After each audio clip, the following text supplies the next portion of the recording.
अस्सलाम वालेकुम। आज हम मेजरमेंट्स पढ़ेंगे। फिजिक्स के अंदर जो है मेजरमेंट्स बहुत इम्पोर्टेंट है।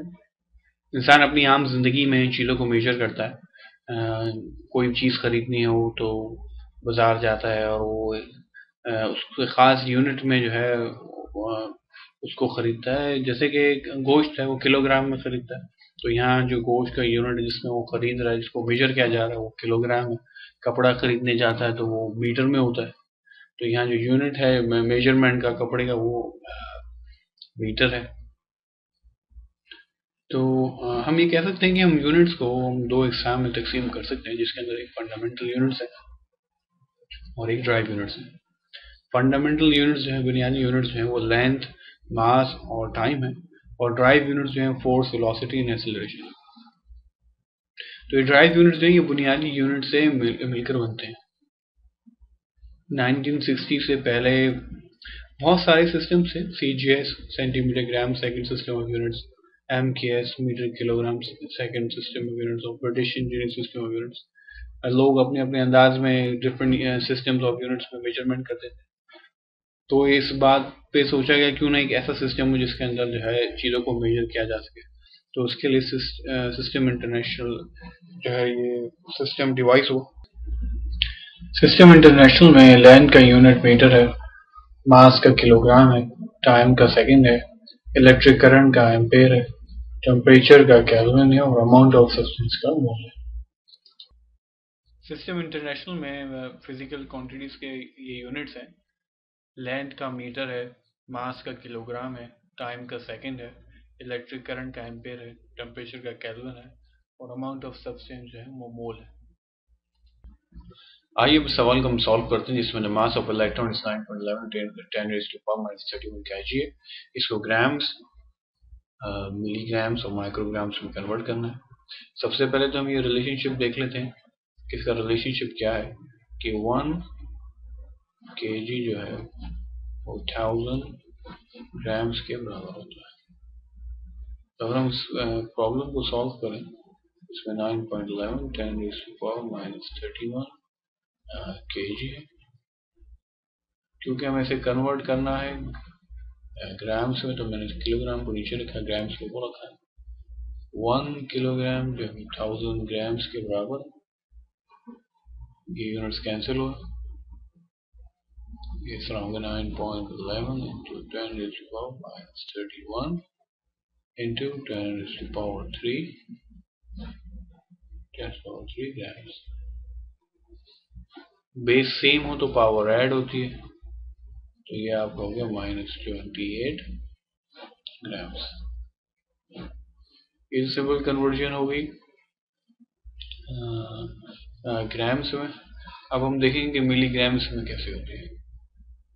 तो मिलीग्राम्स में सिंपली क्या होगा, 9.11 into 10 raised to power minus 31 kg। इसको पहले हम ग्राम्स में कन्वर्ट कर लेंगे, जो सिंपल रिलेशनशिप है जो अभी हमने दोबारा अभी देखा। और दूसरा रिलेशनशिप क्या है, माइक्रोग्राम का, वो मिलीग्राम का है।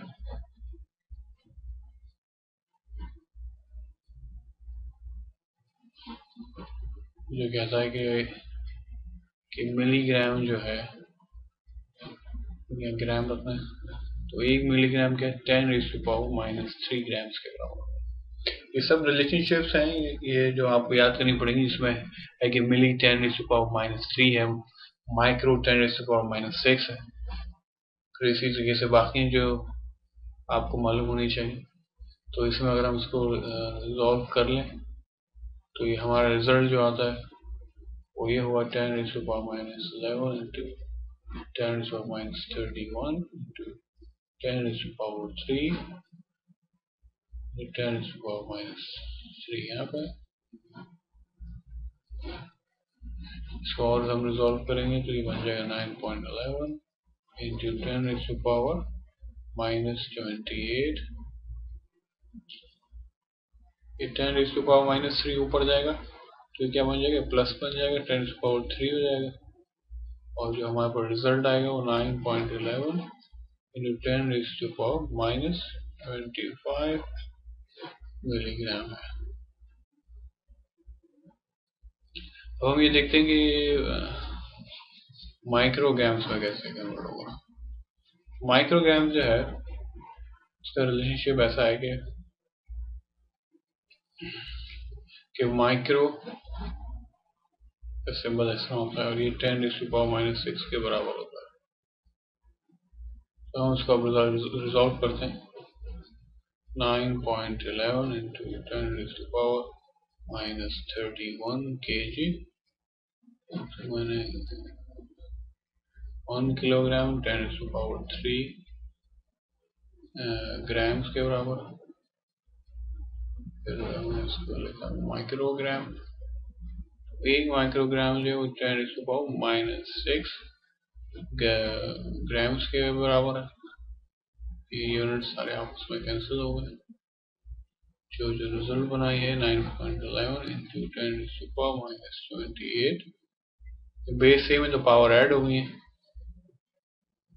और डिवाइड बाय 10⁻⁻⁶। अभी 10⁻⁻⁶ जो है वो ऊपर जाके क्या बन जाएगी, वो 10⁻+6 बन जाएगी। तो ये इस तरह हो जाएगा -28 into 10⁻+6।